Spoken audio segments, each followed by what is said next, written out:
Yeah, so welcome everyone to this TB Max seminar on calibrating complex TB models using emulation and history matching. It's my great pleasure to introduce Andy, who's an assistant professor in stats at Durham University, focusing on Bayesian calibration. We've worked together for the past 4, 5, 6 years or something, developing this package for calibrating models. And I think when we got started, we thought of it as a package for developing for calibrating, complex individual-based stochastic models, but it's actually already been used a lot more widely than that for simpler models as well. I think Andy's going to tell us all about it. So yeah, I'll hand over to you. Yeah, thank you very much, Nikki. Yes, I'll just quickly share screen, get the slides up. Usually helpful. Yes, so thank you for kind of inviting me to the talk. It's always very nice to discuss research with people who A, might find it interesting, and B, might find it useful. So as Nikki said, this has been a sort of collaboration between myself, colleagues up here, including Ian Vernon and Michael Goldstein, Nikki and Richard White down at LSHTM, and TJ McKinley over in Exeter primarily, but there's been a lot of modelers and a lot of people from outside that group that have contributed massively to kind of the project and the development of the package that I will talk to you guys about. Broadly speaking, I'm going to split the talk into a couple of sections. Hopefully section 4 will get mentioned in some sense, but the key sort of bits are the first 3. So first of all, I'll try and give an introduction and a motivation to why we should actually care about doing something like emulation and history matching, which can be quite unfamiliar and quite different to normal methods of calibration, before actually trying to describe some of the mathematical framework behind it. And once we've kind of introduced all those pieces, I will mention some of the application towards a TB model, which was developed down at London School, now takes a different and more complicated form and has a equivalently different name of TB mod, but at the time that we were dealing with it, it was referred to as TB vax. And like I say, hopefully if I get time at the end, I'll discuss some of the extensions and some of the more complicated ways that we can deal with more complicated models. Cool. So yeah, generally speaking, over the last, however many years, couple of decades, it has become more and more prevalent to try and deal with complex real world phenomena by building a digital clone, a complex model, whatever you actually want to call it. And that's not just specific to epidemiology. Obviously, I'm here because there is a great epidemiological interest in it, but there are a lot of other fields where these sorts of things are used. So varying in kind of scope and morality in some sense, in fields like the oil industry for working out oil well reservoirs, in climate science, working out climate models of weather, global warming, systems biology, cosmology, nuclear physics. You can kind of see these are all working at the very large scale and the very small scale, and they are quite varied in terms of what they do and what we're aiming to do with the final model. The big thing to remember is that regardless of the application, regardless of the complexity of the model, it will remain an imperfect or at least incomplete representation of whatever reality we're seeking to model. Sure, the models are getting more and more complicated as time goes on, but we don't expect that they're going to completely represent every possible facet of the real world process we're trying to model. And that becomes particularly crucial in a epidemiological context, because we want to make sure that we're at least capturing the main details of how the disease is spreading and how people are recovering from it, et cetera, but we know that we're not going to be able to completely reproduce the dynamics of the disease for an entire population. So that's worth bearing in mind. And typically I tend to think about this sort of diagram. So we're going to start introducing some notation. We're going to say that the physical process, the actual reality that we are trying to model is this process Y, which we never really have any real understanding of. We just see the result of that. And we're going to represent it by some simulator f of x. And from the real world process, we can, in principle, obtain observed quantities Z, which for an epidemic context can be number of deaths, number of recoveries, incidence, prevalence estimates, et cetera. But there are already, even with this very simplified setup, 2 main sources of uncertainty. The first one is kind of the obvious one. It's that our observations are not necessarily made perfectly. Our observations could be subject to some underreporting bias. They are almost always given with some sort of error bars or some sort of uncertainty on the estimates. So we're going to schematically represent the connection between our observation Z and our physical process Y as being this relationship where we include this epsilon term, which we're going to term the observational error. Now, the structure of this specifically isn't terribly important, but it's sort of the schematic that matters here. Similarly, from what we were saying a second ago, the simulator itself is very, very, very unlikely to faithfully represent the actual process. So we need to link those two in a similar way. And we tend to link it as being the real world process is the simulated output plus some E term, which we're going to term the model discrepancy. There are lots of different parts that can come into model discrepancy, but the sort of key one, or the easiest one I think to think about, is when we're dealing with an agent-based model. Unless our computational budget is extremely high, we're not necessarily going to be able to run an agent for every single person that's in a population for a country. Instead, we will potentially scale that down and think about those as being representative of some number of people. Obviously, that is not perfect, and there's going to be some underestimates of uncertainty floating around because of that decision, and we would therefore have this E term created to represent the disparity between truth and our model. So this diagram is worth keeping in mind, and I will augment this a little bit later on. So in epidemiology in particular, all of the comments I've made are very, very general and would fit into any of the fields that I discussed at the start. But for epidemiology in particular, we tend to actually want to do something with these models that is more than just finding combinations of parameters that could give rise to the observed characteristics of disease and look at them. We typically want to take it further. We want to make predictions. We want to think about interventions, vaccine rollouts. There are a whole number of second steps that come after the calibration of a model. And this is where the understanding of the uncertainties becomes extremely important, because if we don't have a clear and concise understanding of those uncertainties, then when we make predictions, we are not going to be completely robust, and we may have missed possible outcomes that we would otherwise have realized are possible due to the inclusion of uncertainty.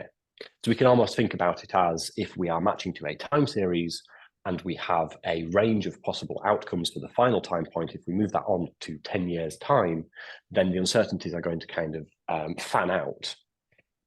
If we ignore that, and if we say only match to a single point that gives us our result, we just have a single line going through those, and we have a single prediction going forwards. And we cannot state with any certainty that that is the truth. We just know that it is a single result that matches our current data, and therefore it's very dangerous to make predictions based on that. So these uncertainties become very crucial. There are additional complications. The third one is kind of what I've just said. If we start to think about vaccine implementation, if we think about policy decisions, if we think about making recommendations to people who are going to act on this information, robustness is absolutely key. But there are two other things that tend to happen. The first one is that we don't often have the same sort of timescale in calibrating to epidemiological models as we do in others. For something like climate science, often the timescales in which we can work are of the order of a few years. There are some exceptions to that, of course, particularly with galaxy formation. I mean, we're not going to be asked by the UK government how the galaxy is forming next week so that they can decide how to deal with the Earth tomorrow. There is definitely a scope to take a lot of time over the calibration process. Whereas with epidemics, and we particularly saw with the COVID pandemic, predictions are often required in tight timescales. And we do not want to make those predictions unless we are sure about them, because we know they are going to have serious downstream consequences. But crucially, it means our careful uncertainty quantification, taking our time with our model, exploring it, doing sensitivity analysis, is not often possible by hand in the timescale. The second one is something that became quite apparent when we were dealing with TB vax, which is models are very seldom fixed in place. It's rare that we end up being given a model where it has been completely debugged and it is never going to change. So we need to think about the calibration process as being part of model design as well. If we try to perform calibration, we need to be able to identify reasons why the model might not be fitting, areas where the model might be struggling in parameter space. We need to be responsive to the actual model development. So these are, I feel, very specific additional challenges in matching to epidemic models. But all of these are very important. And crucially, we need to be able to quantify the uncertainties in the system, but also do this in a timescale that is feasible. Okay, so how do we deal with it? Well, there are two strands to this. The first is emulation. So one thing that is abundantly clear is that complex computer simulators are complex, and often they will take a good amount of time to run. The idea behind an emulator is that rather than constantly needing to run the simulator, which could take anywhere from seconds to minutes to hours. With some of the galaxy formation stuff, a single run of a parameter set took weeks. Rather than doing that, we create a statistical approximation of that that will run much quicker. So we'll stick with some similar notation. We have our real physical process y, we have our simulator output f of x at a point x. Let's say that we have a d-dimensional parameter space, just for the sake of argument. Then we can define an emulator g of x in this following schematic form. Now, the actual details of kind of what these are not terribly crucial. We will kind of define these a bit more in a second, but the key sort of point is that this splits into two broad parts. The first one is the sum of a series of coefficients multiplying some basis functions. This is very much like a regression surface, and this is designed to encode the global response of the output to our input variables x. Of course, if the whole complex model could be represented as a regression surface, we wouldn't need the complex model. So this first piece cannot be the full story. So we couple that with what we call a weakly stationary second order process, which is effectively a means by which we can quantify how close points are together and what impact they have on each other. So if we do a run at a given point x1, then we would expect that the predicted value at point x2 would rise or fall in response to that new information. So this, in some sense, is the local variation around this global process. Now, I've been very glib about kind of how we define these things, but that's not going to be terribly important because we're going to drill down into that a bit more in a second. So we need to actually provide some sort of specifications for these quantities. Generally speaking, we will assume these basis functions hi to be fixed or at least known. But the betas, the regression coefficients, are quantities that in some sense we think about as statistically random variables. And similarly, this u of x term has some specifications in it, which similarly we don't know completely. So we need to, in the standard sort of statistical framework, we need to provide specifications for those quantities. Once we have some prior specifications for those, we then take some data, which will be model runs, and we want to update our prior specifications in light of the data to gain some sort of posterior. Now, if any of you have kind of played with the Bayesian approach before, this is very much a Bayesian update. We would use Bayes' theorem to do the updating. Given our priors and our data, we would gain a posterior, etc., etc. However, this can run into problems. There are a number of issues we could have. The main one is that the fully Bayesian approach requires us to provide full distributional specifications for all these quantities. So this beta vector is a collection of, let's say, p coefficients, each of which we would want to define a distribution over. We'd need a joint distribution over all of them. And u of x, similarly, is going to have some sort of distribution attached to it. And there are going to be a lot of circumstances where, as a modeler, it's not going to be clear what those distributions should be. And even if we can pick one, so the common thing in sort of the Bayesian approach is to take a conjugate approach where calculation becomes tractable at the end. If we take that for convenience, there is going to be a question of whether that is actually our true set of beliefs about these quantities, or whether we are doing something for convenience. And even if we pick something that turns out to be computationally intractable, there is still going to be that question of, is this actually the truth? So there are a lot of circumstances where we may be unwilling or unable to provide this full specification. So what we tend to do is take a more pragmatic approach and say, these quantities are not completely mysterious. They are just not completely explicated. And what we can probably do is we can probably give an indication of what we think these variables are and roughly how uncertain we are about them, which in a statistical framework is equivalent to saying we define the expectations, the variances, and the covariances between them. So these are just second order quantities. These would naturally fall out of a full distributional specification, but of course, an actual distribution comes with a lot more machinery and a lot more structure that perhaps we are less confident about. So this is what we tend to call the Bayes linear approach. Now, if we take this Bayes linear approach, we have a slight problem in that the normal Bayesian framework doesn't apply. We can't use Bayes' theorem because we no longer have distributions to update, but we do have some nice equivalent. So let's suppose we take an ensemble of runs. Let's say we take n points in our parameter space, x1 through to xn. We evaluate our model at each of those points, our stimulator. So we get f of x1 through to f of xn, and we package those up as some data d. Then these two equations, the Bayes linear update equations, give the emulator's prediction given data, the expectation under D of our emulator, and the variance under D of our emulator, the uncertainty. And what is good about these is that this is simply matrix multiplication. These quantities are simply vectors. In principle, actually, if we only have one point we want to predict at, this isn't even really a vector equation. This expectation would just be a number. But in every case, we can batch up runs, we can find these posterior expectations and uncertainties, and this is just a single matrix multiplication that is very, very quick to run. So that is point one. We have, in some sense, managed to circumvent this problem of having a potentially slow simulator. We can very quickly evaluate at unseen points what the emulator thinks the equivalent simulator output would be. And when I say fast to evaluate,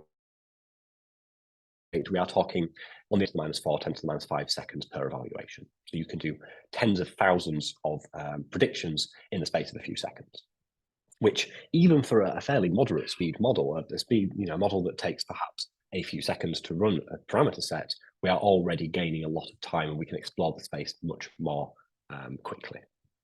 Now it has a problem because, as we said at the very start, these emulators are statistical surrogates. They are not the actual simulator, and they are not guaranteed to exactly represent the simulator output.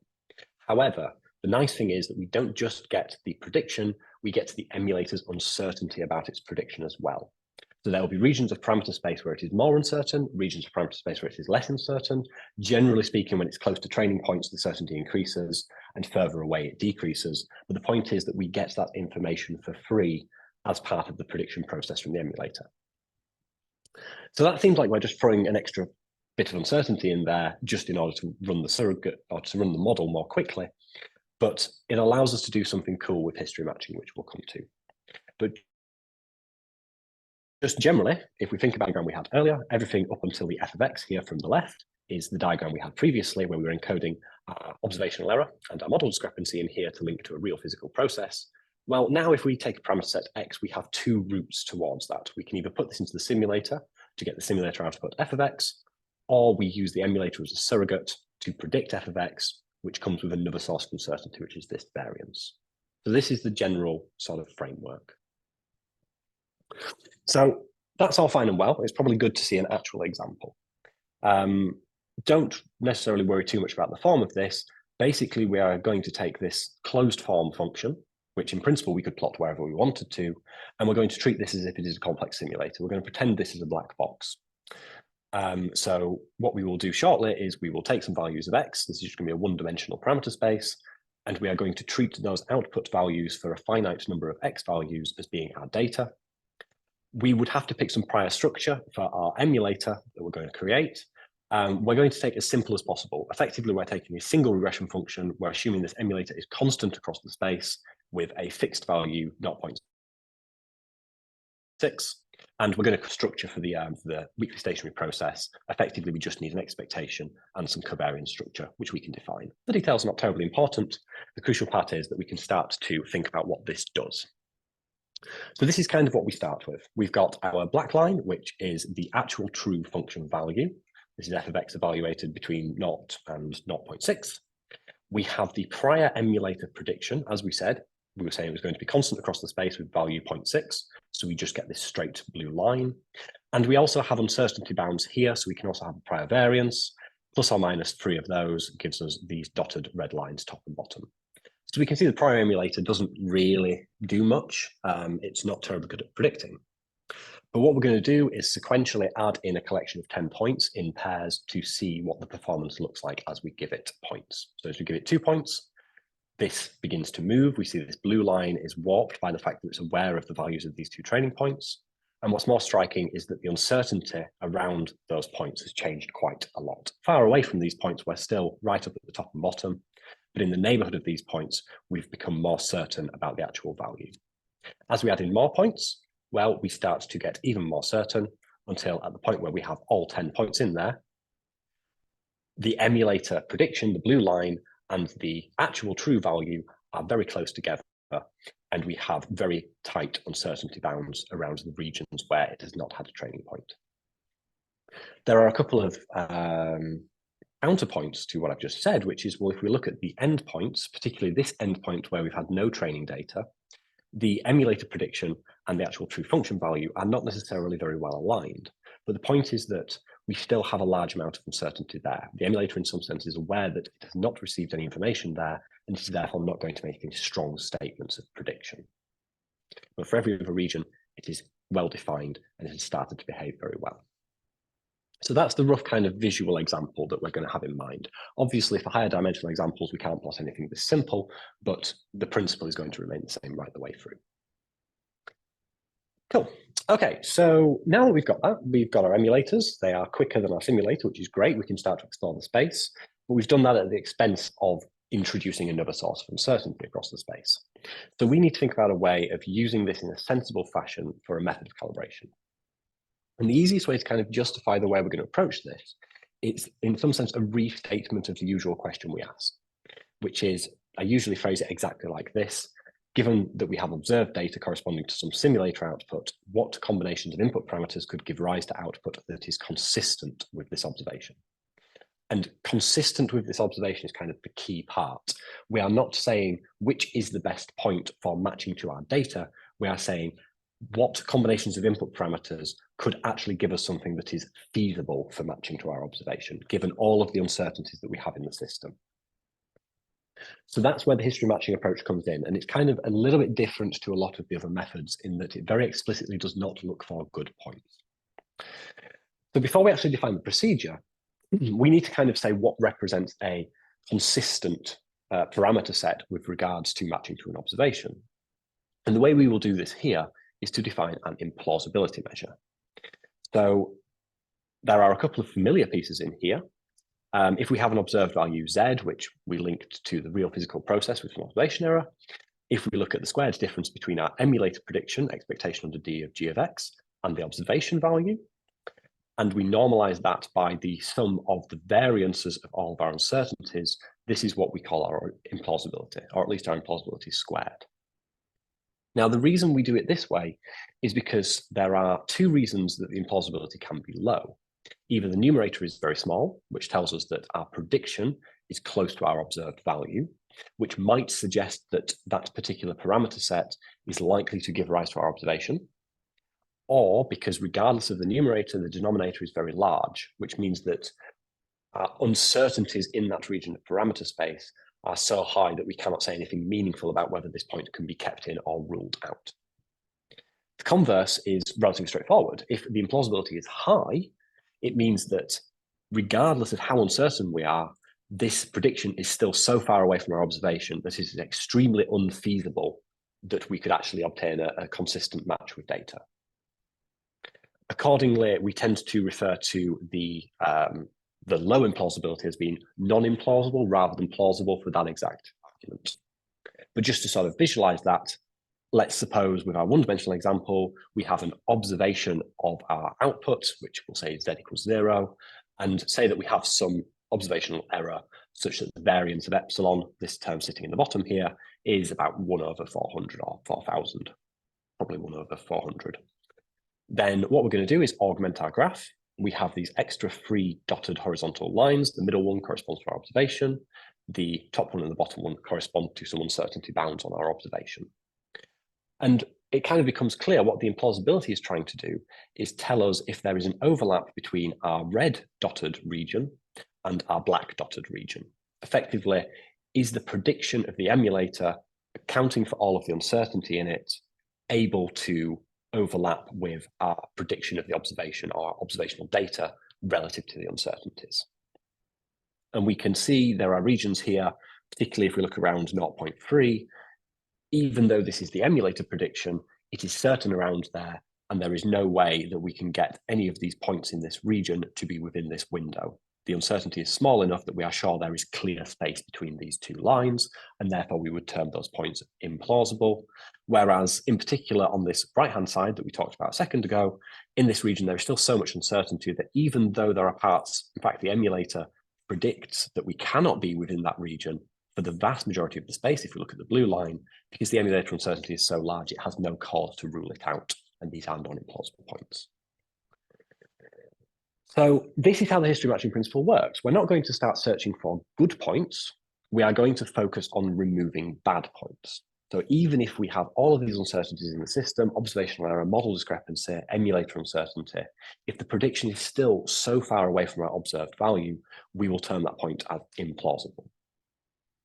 And how does that help us? Well, if we think about training these emulators, we know we can evaluate these over a very large set of points in our parameter space. We can figure out which ones of those are implausible and which ones are non-implausible. And if we restrict to those non-implausible space points, then this is going to be almost by definition a smaller region, or at least a subset of the region we started with. And we can, in principle, obtain more simulator runs in just that region. Once we have that, we're working over a smaller space, probably a more stable space. If we now train emulators on that new ensemble of runs, those emulators are going to be more certain about their predictions, which means more of this space is going to be ruled out, and so on and so forth. So the history matching principle coupled with emulation works in waves. At each stage, we're going to take an ensemble of simulator runs, we're going to train emulators to them, we're going to use the emulators to decide which parts of parameter space are non-implausible. We're going to sample from that non-implausible space, and we're going to use those to create more accurate emulators.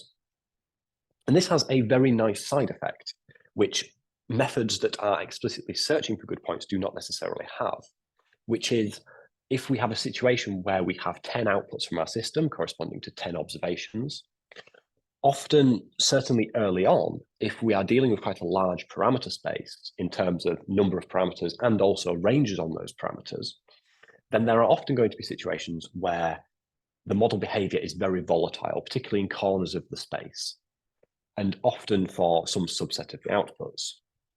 We can actually not worry about those outputs at any given wave. The fact that we are ruling out space means that we don't need to consider all of our observations at a given wave. If we only have 5 emulators that can adequately emulate over the space at the given wave, if points are implausible relative to those, if they are not suitable relative to those 5 outputs, including the other 5 is not going to suddenly make them good, they're still going to be ruled out. So it gives us a very nice way of reducing the dimension of our observation space in order to focus on stable outputs before we include more. And this can be quite useful if you start to include more complex outputs towards the end, or we start to think about prediction, or if we have gained new information later on, we can include it at later waves without having to start from scratch, which is an extremely powerful tool we can use. So the idea behind history matching is effectively we are progressively removing parts of parameter space that can't give rise to an acceptable match. And one nice secondary side effect of the sort of complementarity procedure, this removing, is that once we get to the end of our waves of emulation, the final space, by definition, represents the complete space of parameter combinations that, taking into account the uncertainties in the system, could have given rise to observed reality. We don't just get a single point, we get a full parameterized space of parameter combinations that fit our data. And in early ways, like I said, we can omit simulator outputs that are volatile and include them at a later stage, and that doesn't hurt the validity of any inference we make. So in contrast to something like optimization, where if we match to 5 targets, we may find that we have ended up in a local minimum by virtue of using those 5 targets, whereas had we used the 10, we wouldn't have ended up in this part of parameter space. And in those circumstances, kind of perturbing the results we get is not likely to save us, whereas with history matching, we don't have that problem. Okay, so to an application. This is a TB seminar. I should probably mention TB. The TB VAX model is one of the big models that we used as a sort of case study for dealing with all of these techniques. Applying these techniques, I will mention in a second, because I've given you a lot of mathematical bump and not really told you how to do it. But the basic idea is that we have some methodologies which we can now package together and allow for slightly more wide use without needing to worry about these prior specifications. But this was one of the big case studies. This was modeling requested by the World Health Organization a couple of years ago now, maybe 3 years ago. It's a deterministic, primarily TB, but generally a hybrid model of TB and HIV. Depending on the country, and in particular depending on the HIV burden in the country, there were between 19 and 34 input parameters, and again, depending on the country, between 9 and 30 outputs per country. And I'm saying per country because it was not just something that we were calibrating to a single country's data. We were expected to be used to use this model to match to observational data for 115 countries where data existed. The runtime, like I said, is fairly moderate, varies between seconds and minutes. It's not a super heavy model, but at the same time, it can be relatively slow. And given the relatively large dimension of the parameter space, a full exploration of space using the simulator was simply not going to be possible. So this is a rough sort of schematic of the natural history progression for TB. It's still, even though it's deterministic, it was still quite a complex compartmental model. There are multiple compartments to go through. There are splits by clinical and subclinical disease. We were matching to a whole array of different types of targets depending on the country, aggregated by age groups, years, etc., etc. It was a relatively complex calibration problem, and it was a good test for some of the stuff we were developing. So the main challenges were the number of countries. Again, as I was saying at the very start, the timescale provided was such that we couldn't sit down and do what we would tend to do as sort of emulation people and statisticians and work through each country one by one, thinking about the prior specifications, doing the emulation, etc., etc. This just wasn't going to be possible. The other problem was that TB-VAX was in active development while we were trying to calibrate it. So one of the things that would be very crucial would be the idea that we could actually give meaningful information about why the model was not calibrating when it wasn't calibrating, whether that was a conflict between the data and the model itself, or whether there was a problem in the data that was stopping this model from matching this particular dynamic. To complicate the problem, this model was not even going to be run, on a laptop, on a desktop with somebody there. We were going to run this on an HPC cluster, send lots of jobs off with lots of different countries, and we still wanted something meaningful. We wanted to make sure that this was calibrated in a robust fashion that didn't require us to keep checking it at every stage.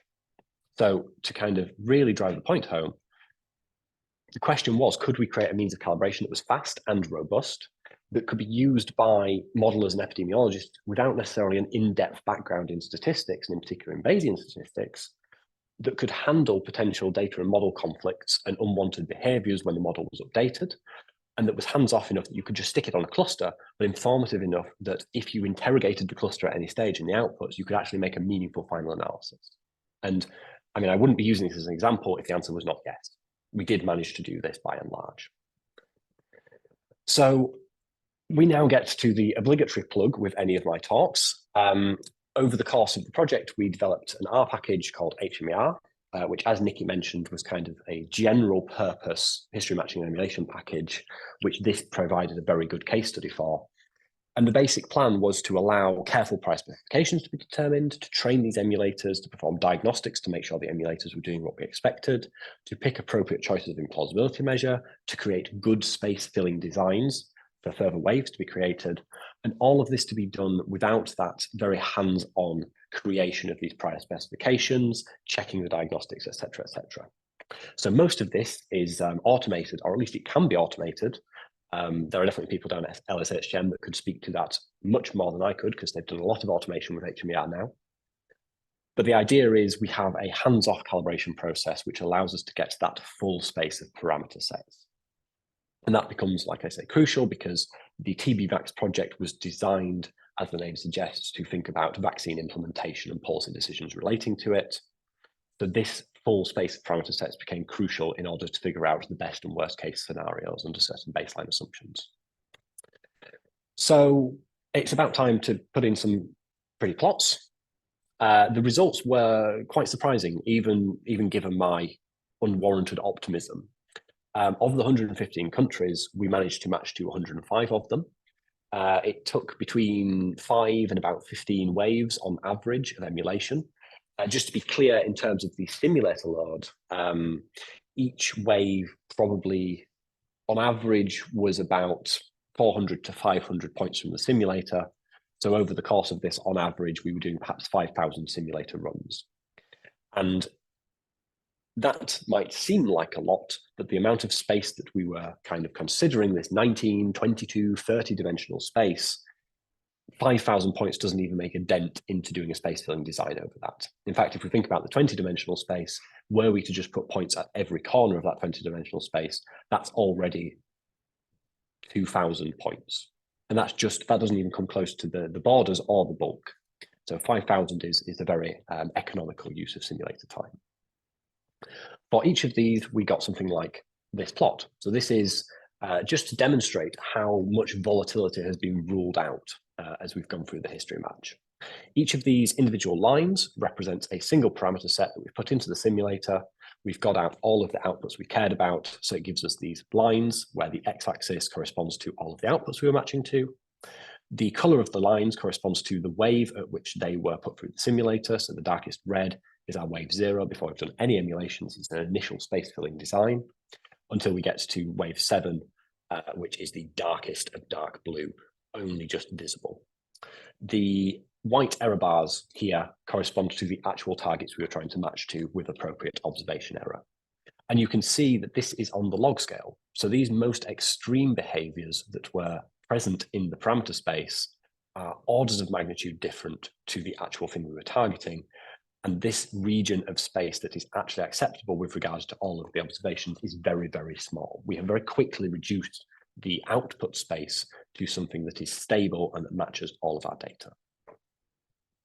We could visualize all of these things in many other ways. One of the big things that we cared about when making hmer was that these things could actually be looked at and thought about, and something meaningful could be said about the history match at the end. This is a pairs plot of some of the inputs, just a subset thereof. So there's 7 of them there, I think. And again, the sort of color structure is the same. We're going from the dark red shading up to kind of a dark bluey purple. And this is giving us pairs plots of those inputs. So it allows us to see A, how much smaller the non-implausible region is, and B, if there are any interesting correlations, any structure, anything within that parameter space which would tell us something meaningful about what the model is doing. We can see there is a huge reduction in space in the combination of the 6th and the 7th, where we end up with this tiny, tiny region down at the bottom. In general, I think the amount of space that was kept as being non-implausible at the end was something of the order of 10 to the -8 for most of the countries. So, 1 in 100 million points, if we were just to randomly throw points at it, would have been acceptable. And for each of these countries, we generated around 1,000 parameter sets that agreed with observed reality. So we're talking something like 10 to the 11 points would be required to generate the same quality of data that we got from this simulation. And again, that is just requiring about 5,000 points total. We can do the same with the outputs. So this is a similar sort of output plot. And again, this is to give us some indication of what's going on. So for each of these square plots, this is a pair of outputs. So our white error bars that were in our simulator plot now become rectangles. And in the lower half of this, we have, this is effectively the raw data in the sense that these are the complete space of possible output values, and these targets are equivalently set up.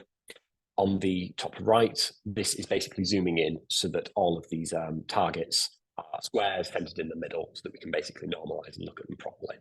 But again, if we look at some of these, the amount of output space that remains and some of the correlations between outputs becomes very apparent. We start to see, this is quite common, this sort of behavior in column 3, row 4, where we get this kind of fanning out effect, this conical effect, where we just find a small part in the middle where we've reduced down.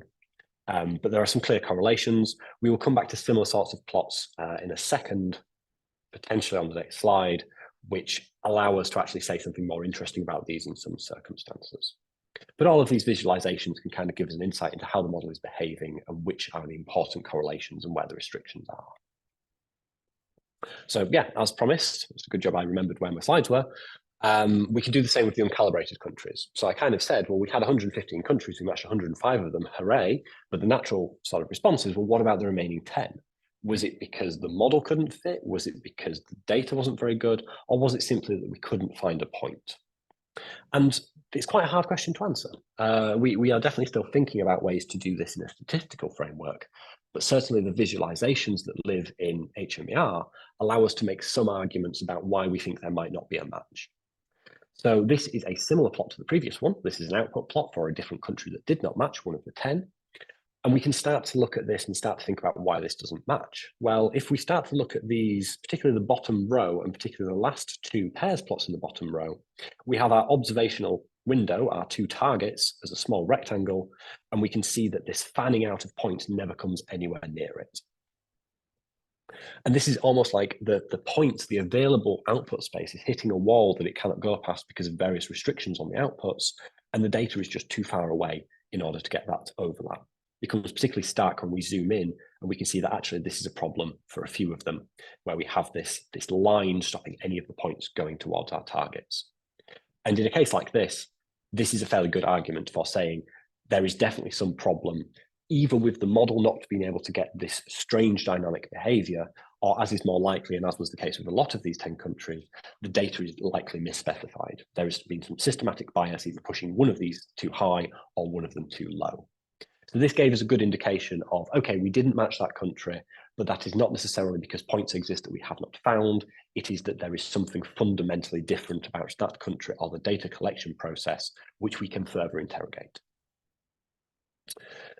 So yeah, that was kind of a very whistle-stoppy tour of the TB-VAX application. So this was a big, complex deterministic model that required us to do all of this at speed but robustly. And the nice thing was that emulation and history matching allowed us to do this model debugging as the model was being developed and actually find matches. So for 105 of these countries, we matched data. We found, like I say, around 1,000 points per country that matched our observational data. And that gave us a space upon which economists could do costings, could work out what vaccine implementations would actually do. And this information could go forward to the World Health Organization. As I said, 10 countries we couldn't match.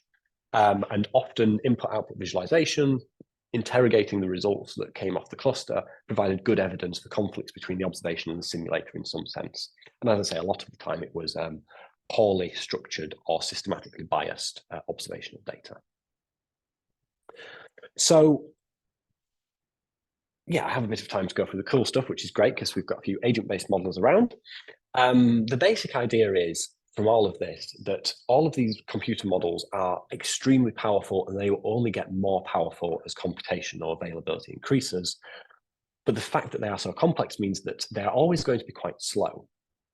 It doesn't matter how powerful our computers get, we're always going to make models that are taking full advantage of the computational resources we have, and therefore they're never going to be lightning quick.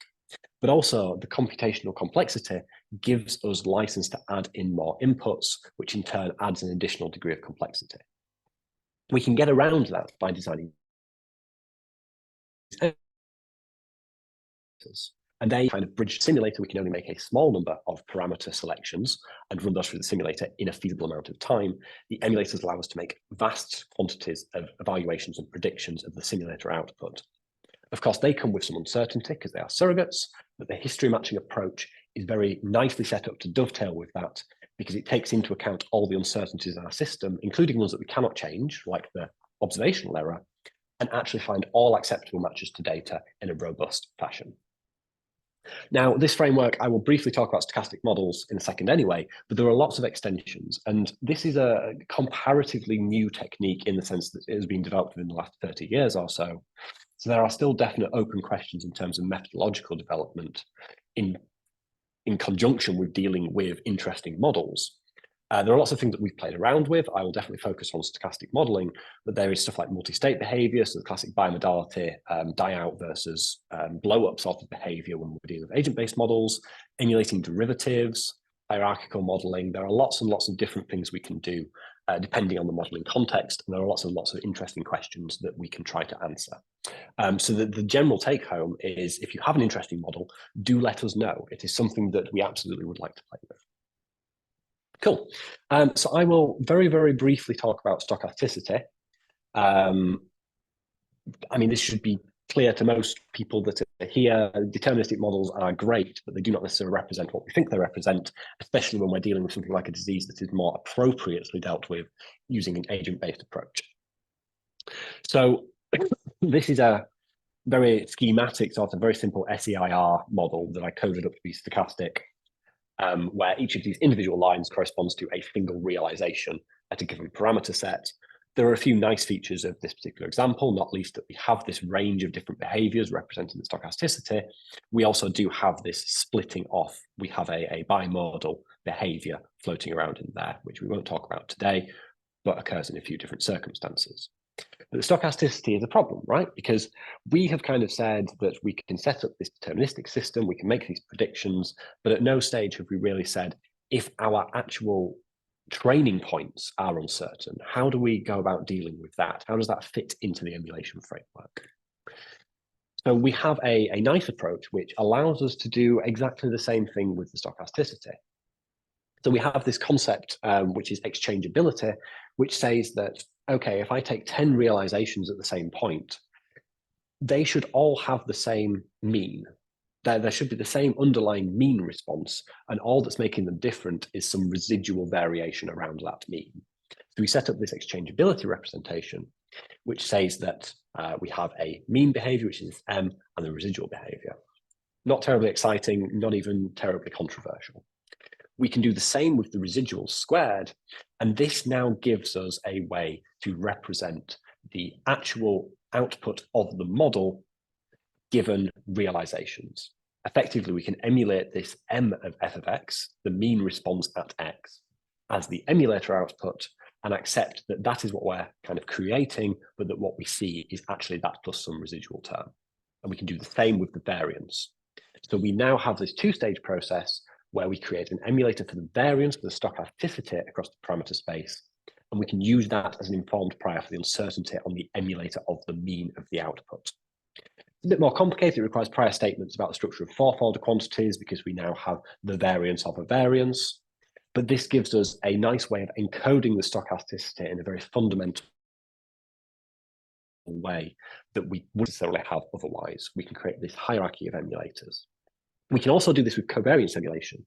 So we've been doing this to some degree of success with a large HPV model in conjunction with some of the modelers at the Institute for Disease Dynamics over in America.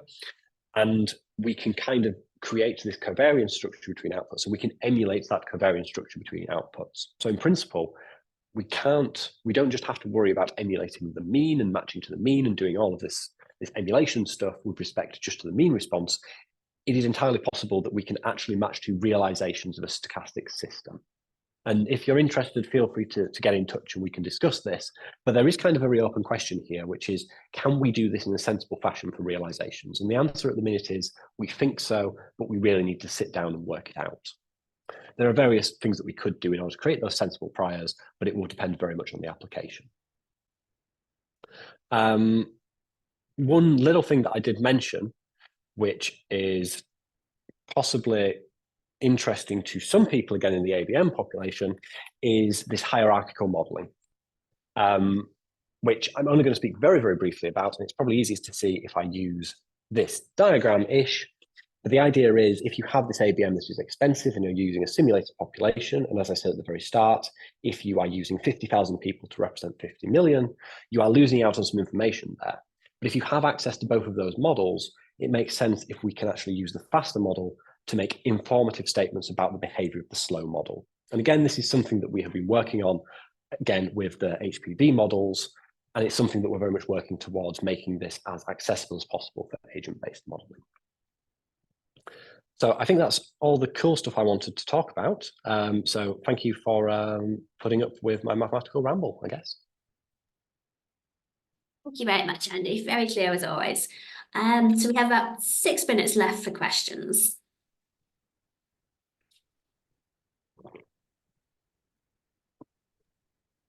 Well, maybe I can start with a quick question. I can also follow up with an email because I have more than one question, but maybe the easy to address in a few minutes. You said that you needed an approach that was hands-off because you're running on a cluster. So maybe you can say a little bit more on that. So how is really hands-off, because I am at the point where I still check every wave because I want to be sure what is happening on the left out points, and or maybe I'm checking the stopping criteria. Yes, yeah, I would say, just generally, that is the approach that I take. The sort of hands-off approach is definitely not my preferred approach. And it's definitely not how the whole the framework has been built over the years. The idea is usually that we carefully design these priors, we look at the diagnostics, we do all of those bits. Like you say, you look at the non-implausible region and you persuade yourself that it is what you think it should be. And that's absolutely the way that I tend to do it. But obviously that is not something that is going to be available to all people that want to try and do this process. So there has to be that flexibility to allow for that hands-off approach, which became crucial in TB-Vax simply because we couldn't sit down with a statistician hovering over the model for days at a time for 115 countries. It would be wonderful if we could hire 115 statisticians to do that, but it just wasn't a possibility. So mathematically, it's a very interesting problem to try and make it so that it's hands-off and to try and make sure it is still robust. So that was one of the biggest challenges with the TB-Vax project, was making it that we could do that and that it was still actually meaningful. But I would absolutely say, if you have your model and you have the time and the resource to sit down and do this kind of slowly and do this by looking at the stages, that is absolutely perfect. It is just that we now have these tools in hmer that allow us to be a little bit more accessible in some sense and allow for kind of conservative diagnostics to be done automatically. Yeah, no, because of course the high performance computing environment could help me to speed it up, but I don't have yes, but at what cost? Yeah. Yeah, okay. So thank you for now. No, thank you very much.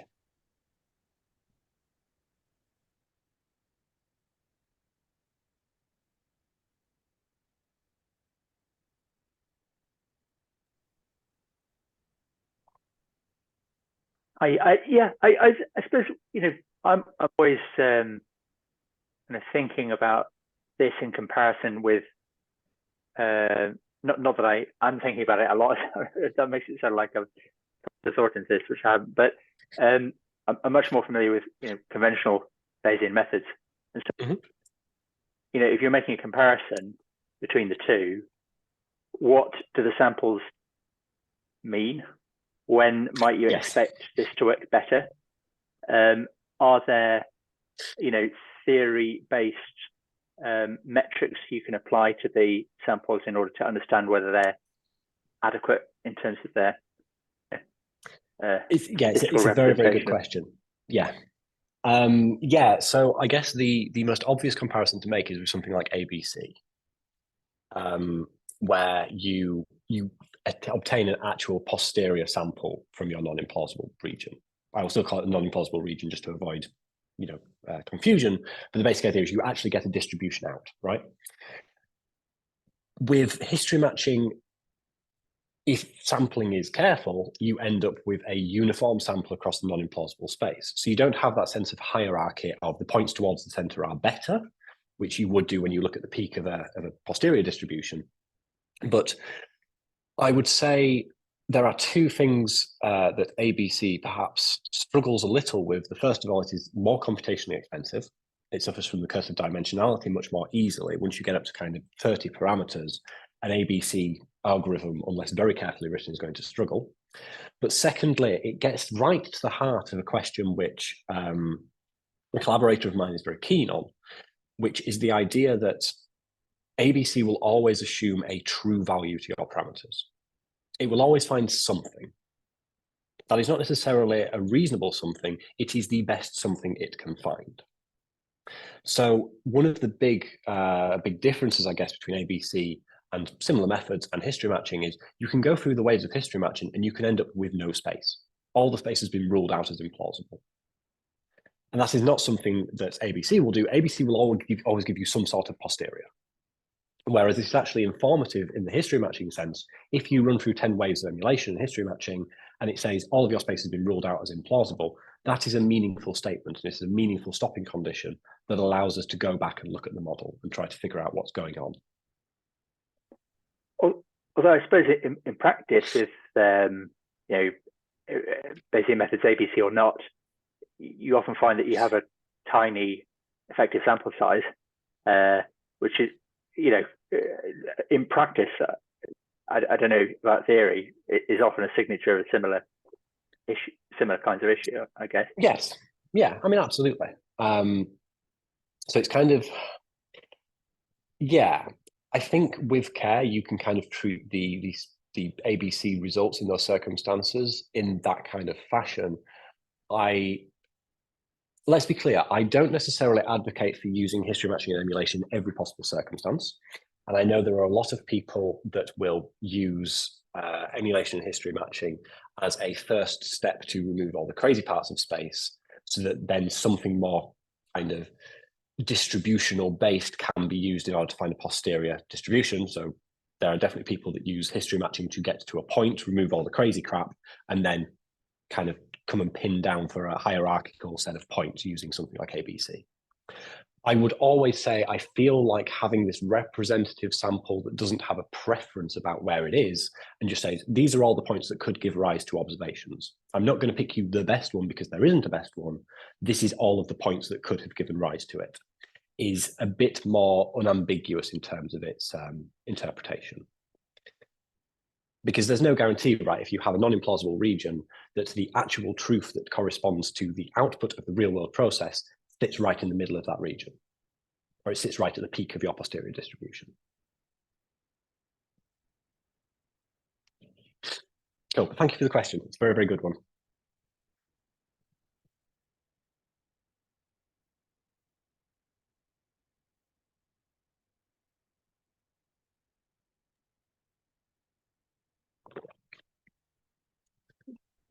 That's all the questions. So yeah, wrap it up now. And yeah, thank you very much, Andy. I mean, certainly I've been using it and finding it very easy way to fit very complicated models. So yeah, definitely recommend it. And yeah, get in touch with Andy if you're having any trouble or want any help with anything.